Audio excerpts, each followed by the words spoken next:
Buenos días, amados hermanos. Damos gracias a nuestro Dios por la bendición que nos da de un nuevo día y también de abrir su palabra para estudiarla. Vamos a tener la lección número 48 de nuestra escuela dominical, que tiene por título Los frutos de la visita. El pasaje bíblico que vamos a ver se encuentra en la primera carta del apóstol San Pablo a los tesalonicenses, capítulo 3, versículos 6 al 13. El texto áureo se encuentra en el versículo número 9, que dice: por lo cual, ¿qué hacimiento de gracias podremos dar a Dios por vosotros? Por todo el gozo con que nos gozamos a causa de vosotros delante de vuestro Dios.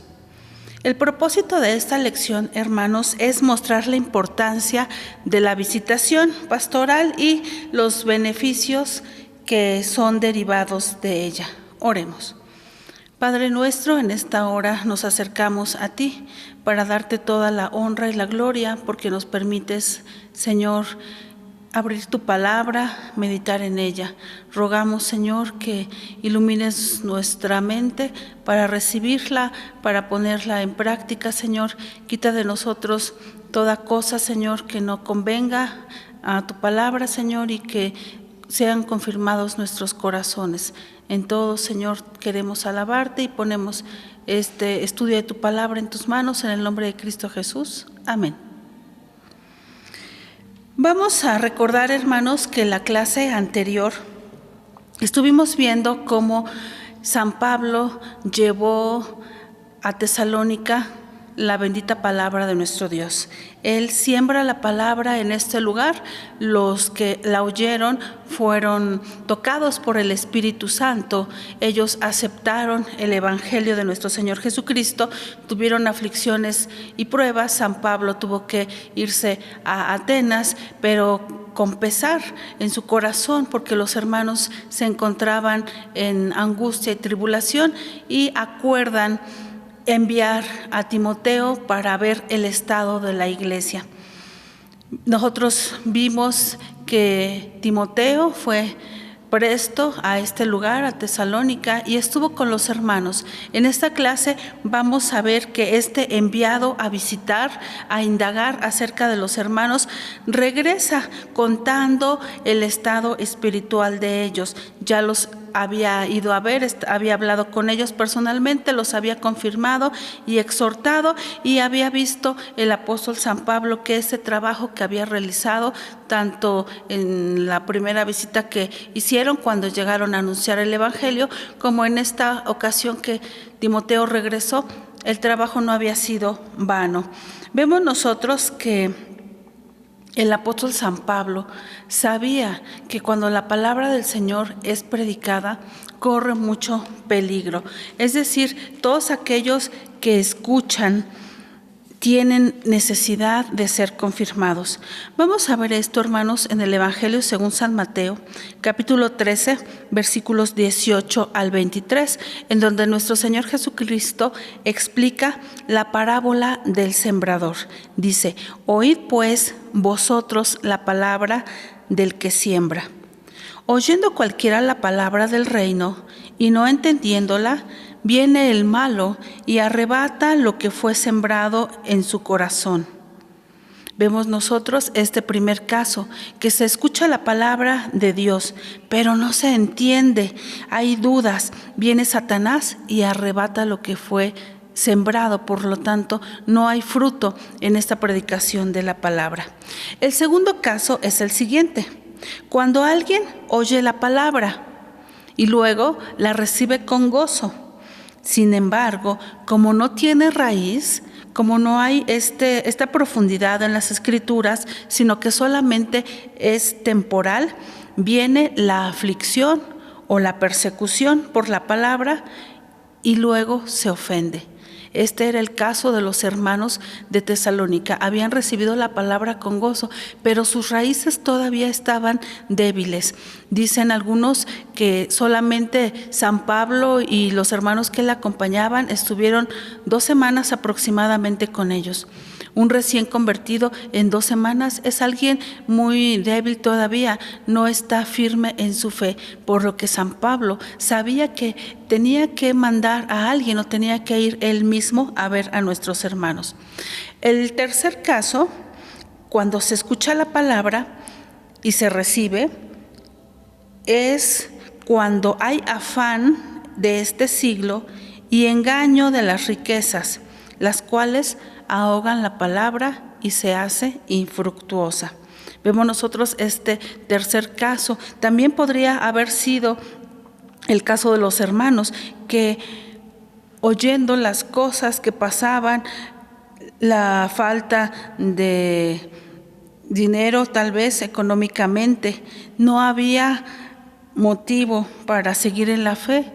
Podría haber dudas y no iba a haber fruto. El apóstol San Pablo teme que esto aconteciera a los hermanos y prevé la atención por Timoteo. La cuarta situación es que cuando la palabra se siembra en buena tierra, se oye la palabra y se entiende y lleva mucho fruto, uno a 100, otro a 60 y otro a 30. Este fue el caso de los hermanos, pero San Pablo no lo sabía. Era necesario mandar a alguien para confirmarlos en la fe y para asegurarse que esas raíces crecieran y profundizaran en el Evangelio. Vamos a ver nosotros, hermanos, en esta lección que la visitación es muy importante en la labor pastoral. Es una tarea esencial en la obra ministerial de la Iglesia. El propósito de esta visitación es conocer el estado espiritual de los hermanos, confirmarlos, exhortarlos en la fe. La visitación, hermanos, es una labor hermosa que se debe de realizar. Es muy importante. También es algo muy delicado porque yendo a las casas se puede tomar a mal o pueden pasar situaciones inadecuadas o malentendidos. También la visitación es de carácter espiritual. Se va a visitar a los hermanos con el fin de ver su estado espiritual, de orar con ellos, de leer la palabra y de ponerlos en las manos de Dios, confirmándolos. Es imprescindible la visitación en el santo ministerio, de manera que se debe de realizar con gozo. La conducta de la persona o personas que son enviadas a hacer esta visitación debe de ser intachable, debe de ser justa, debe de ser santa, y también los hermanos deben dar buen testimonio al visitar las casas de nuestros hermanos para que no haya ningún inconveniente. Nosotros vemos que en la actualidad no podemos llevar a cabo esta actividad del todo por la pandemia que estamos padeciendo. Sin embargo, hay alternativas en las cuales por el tiempo en el que vivimos se pueden utilizar. Podemos utilizar nosotros el teléfono, los medios electrónicos para llevar la palabra de nuestro Dios, para saber el estado de nuestros hermanos. Podemos tener conversaciones en grupo, podemos predicar la palabra de nuestro Dios a través de estos medios. De ahí que no hay excusa para predicar el Evangelio a la iglesia y tampoco para llevar a cabo estas visitas que podemos llamar virtuales. ¿A quiénes se debe de visitar? A todos los hermanos en la fe, también a los inconversos con el fin de evangelizarlos. Ya dijimos que en este momento lo podemos hacer con la ayuda de la tecnología que tenemos a la mano. Pero especialmente se debe de visitar a todos aquellos que tienen alguna necesidad, a los que están enfermos, a los que han sufrido pérdida de algún ser querido, a los que tienen dificultades, a los recién convertidos, a los que tienen necesidades y pruebas, como lo es la pérdida del trabajo, un accidente o cualquier otra situación importante que pudiera afectar la fe de nuestros hermanos. Es una actividad que se ha descuidado un poco en estos últimos tiempos debido a esta situación, pero en el nombre del Señor podemos llevarla a cabo. Veamos nosotros, hermanos, cuáles son los frutos del resultado de esta visita que hace Timoteo. Dice el versículo número 6: Empero volviendo de vosotros a nosotros, Timoteo, y haciéndonos saber vuestra fe y caridad, que siempre tenéis buena memoria de nosotros, deseando vernos, como también nosotros a vosotros. Versículo 7. En ello, hermanos, recibimos consolación de vosotros en toda nuestra necesidad y aflicción por causa de vuestra fe. Timoteo está de regreso de Tesalónica, de ir a constatar cómo están nuestros hermanos, e informa a San Pablo de las cosas que vio entre ellos. ¿Cuál fue su informe? ¿Qué fue lo que él le dijo? Él encontró que la fe de los hermanos permanecía, que esta fe estaba viva y que era firme a pesar de las tribulaciones. Estas tribulaciones que fueron soportadas de ellos por la fe, habían mostrado un amor puro, inquebrantable, un amor que es fruto del Espíritu Santo. Este amor también había sido encontrado en los hermanos, este amor permanente que responde al amor que Dios ha depositado en cada uno de los que creemos en Él. No solamente había amor hacia Dios, también hacia los hermanos de la iglesia y en Tesalónica, amor hacia los padres espirituales, amor hacia los inconversos y también amor hacia los enemigos. El tercer punto que pudo informar Timoteo es que los hermanos recordaban a quienes los habían engendrado en la fe con gozo, con una nostalgia que solamente un hijo puede tener hacia un padre y viceversa, un padre hacia sus hijos. Esta consolación era recíproca. Como cuarto punto, Pablo en su necesidad, en su aflicción, demuestra que si bien confiaba en Dios, estaba angustiado, se veía en apretura, en congojas, por no saber de los hermanos. El versículo número 8 nos los confirma, dice: porque ahora vivimos si vosotros estáis firmes en el Señor. En ese versículo da a entender que estaba tan preocupado que se sentía como muerto, se sentía en una angustia. El ejemplo claro lo podemos tener nosotros como cuando una madre da a luz y retiran al pequeño de donde ella se encuentra para asearlo, para darle las atenciones necesarias.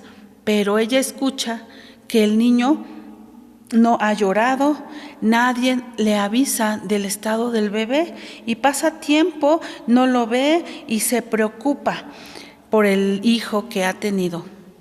Deja a un lado lo que ella siente, el dolor o los procedimientos que se le están realizando a ella, y tiene esa preocupación por su hijo porque no tiene noticias de él. Quienes han estado en esta situación constatan y dan testimonio de que los minutos parecen horas y son horas de angustia porque no se sabe qué pasa con el niño, porque en muchas ocasiones no nace bien, nace con alguna enfermedad, está muy grave o simplemente pues nació no teniendo vida o falleció en el momento. De ahí que la madre está ansiosa y necesita ver a su hijo vivo, ver que está bien, y esos momentos son terriblemente angustiosos. El apóstol San Pablo podemos decir que experimentó eso en el nacimiento de sus hijos espirituales. Mencionábamos que había pasado poco tiempo desde que había predicado el evangelio a los hermanos y había tenido que salir de ese lugar y quería saber cómo estaban estos recién nacidos. Por eso dice: porque ahora vivimos si vosotros estáis firmes en la fe. Es decir, le volvió el aliento, le volvió el ánimo de seguir adelante en el ministerio al saber que sus hijos estaban bien. El versículo 9 nos los confirma, dice: por lo cual, ¿qué hacimiento de gracias podemos dar a Dios por vosotros? Por todo el gozo con que nos gozamos a causa de vosotros delante de nuestro Dios. El bienestar espiritual de los hermanos en Tesalónica había sido solamente gracias a Dios. Solamente Dios puede proveer, sostener, cuidar, proteger, confortar, consolar a sus hijos en donde quiera que estén. Y Dios lo había hecho con San Pablo y los hermanos que le acompañaban, pero también con Timoteo, que regresó a constatar el estado espiritual, y con los hermanos que residían en Tesalónica. Pablo, como hombre, se sentía desfallecer, pero Dios es el que levanta y da el crecimiento a su iglesia.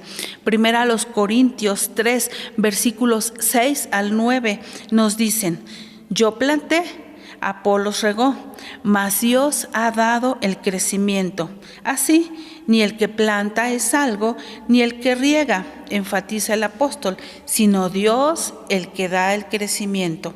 Versículos 8, primera parte y 9 dicen: y el que planta y el que riega es una misma cosa, porque nosotros coadjutores somos de Dios, y vosotros labranza de Dios sois, edificio de Dios sois. Nuestro deber, hermanos, como lo hizo San Pablo y Timoteo y Silas, es sembrar y regar, sembrar la palabra de nuestro Dios y cuidar de esa semilla que ha nacido en el corazón de nuestros hermanos. Confiemos en nuestro Señor, en que Él dará el resultado final y abundará en fruto abundante. Podemos nosotros ver también que después de dar gracias a Dios por estar confirmados los hermanos, porque tenían fe y el amor abundaba, el apóstol San Pablo se goza por el bienestar espiritual de nuestros hermanos en Tesalónica. No hay mayor gozo para una persona que predica el evangelio que el oír que sus hijos espirituales andan en la verdad y no se han vuelto a sus antiguas prácticas y antiguas creencias. Los hermanos de Tesalónica, a pesar de todo el sufrimiento, de todas las necesidades, habían permanecido firmes. Las tribulaciones no habían hecho que ellos renegaran o negaran la fe y se volvieran otra vez al mundo, a adorar a ídolos, a desconfiar en las promesas de Dios. El apóstol San Pablo se goza. Este gozo supera la congoja y la aflicción previa. El Señor Jesús nos dice en el Evangelio según San Juan, capítulo 16, versículos 20 al 22, lo siguiente: de cierto os digo, que vosotros lloraréis y lamentaréis, y el mundo se alegrará, empero vosotros estaréis tristes, vuestra tristeza se tornará en gozo. Y nos da un ejemplo, el ejemplo que poníamos anteriormente de una mujer cuando pare, y dice así: la mujer cuando pare tiene dolor, porque es venida su hora, mas después de que ha parido un hijo, ya no se acuerda de la angustia por el gozo de que haya nacido un hombre en el mundo. También pues vosotros ahora ciertamente tendréis tristeza, mas otra vez os veré y se gozará vuestro corazón, y nadie quitará de vosotros vuestro gozo. San Pablo amaba a sus hijos espirituales, los consolaba y se gozaba en ellos, así como lo hizo nuestro Señor Jesucristo con sus discípulos, cuando llegó el momento de partir y de dejarlos. Regresamos a nuestro pasaje, primero a los Tesalonicenses 3, ahora en el versículo 10, que nos dice que él oraba de día y de noche. Dice: orando de noche y de día con grande instancia, que veamos vuestro rostro y que cumplamos lo que falta a vuestra fe. San Pablo intercede por los hermanos con constancia y con ferviente ánimo, deseando verlos nuevamente y personalmente completar la instrucción espiritual. Ellos ya habían recibido el Evangelio, habían sido confirmados por Timoteo. Sin embargo, el apóstol San Pablo deseaba verlos en persona para continuar con la obra de nuestro Dios. Nosotros podemos pensar, ¿no había sido suficiente la visita de Timoteo? Y el apóstol San Pablo nos los aclara cuando él mismo dice de sí: hermanos, yo mismo no hago cuenta de haberlos ya alcanzado. Es decir, la carrera del cristiano, el camino del cristiano tiene que ser constante. Es un camino con dificultad, con tribulaciones, pero también con gozo, como ya lo hemos visto en los versículos anteriores. Y es un camino que debemos de continuar hasta el final. Dice: olvidando ciertamente lo que queda atrás y extendiéndome a lo que está por delante, prosigo al blanco, al premio de la soberana vocación de Dios en Cristo Jesús, hasta que todos lleguemos a la unidad de la fe y del conocimiento del Hijo de Dios, a un varón perfecto, a la medida de la edad de la plenitud de Cristo. Este es un ruego que debe de hacerse constantemente por cada uno de los creyentes para que seamos hallados en el pleno conocimiento de la palabra de nuestro Dios, a no descuidar nuestra vida espiritual, a no descuidar la oración, tampoco la lectura de la palabra y la comunión con nuestro Señor, como también con nuestros hermanos, para que nosotros, cuando venga nuestro Señor, nos encuentre haciendo todo lo correcto en su obra. El versículo número 11 nos dice: mas el mismo Dios y Padre nuestro y el Señor Jesucristo encamine nuestro viaje a vosotros. Él confirma que quiere regresar a verlos para continuar exhortándolos y para que sigan siendo edificados en la palabra de Dios y en su conocimiento. Versículos 12 nos dice: y a vosotros multiplique el Señor y haga abundar el amor entre vosotros para con todos, como es también de nosotros para con vosotros. El apóstol San Pablo se encomienda a Dios para regresar prontamente a Tesalónica y le ruega a los hermanos que el amor se siga multiplicando, porque donde hay amor de Dios se cubrirán multitud de pecados. El temor será echado fuera. Ellos orarán por sus enemigos cuando permanezca este amor. Se obtendrá la victoria en Cristo Jesús. El amor crea un gozo perfecto. Cuando hay amor se puede obedecer a Dios, se puede conocer plenamente a Dios y el amor prueba que estamos en luz y permanecemos a Dios y hemos cumplido la ley. Por lo tanto, el apóstol San Pablo les exhorta a que el amor sea multiplicado entre ellos. Finalmente, hermanos, podemos ver en el versículo número 13 el fruto principal del cuidado pastoral de San Pablo y sus ayudantes. Dice: para que sean confirmados vuestros corazones en santidad, irreprensibles delante de Dios y nuestro Padre, para la venida de nuestro Señor Jesucristo con todos sus santos. Damos gracias a nuestro Dios por todos los pastores, obreros, misioneras y hermanos que han dedicado tiempo para hablar de su palabra, para sembrar esa semilla en el corazón de cada uno de los que hemos escuchado su palabra. Damos gracias a Dios por ellos que realizan esta labor pastoral y aún en esta situación de salud que vivimos, ellos nos visitan, ellos preguntan por nosotros y se comunican a través de los medios con los que contamos.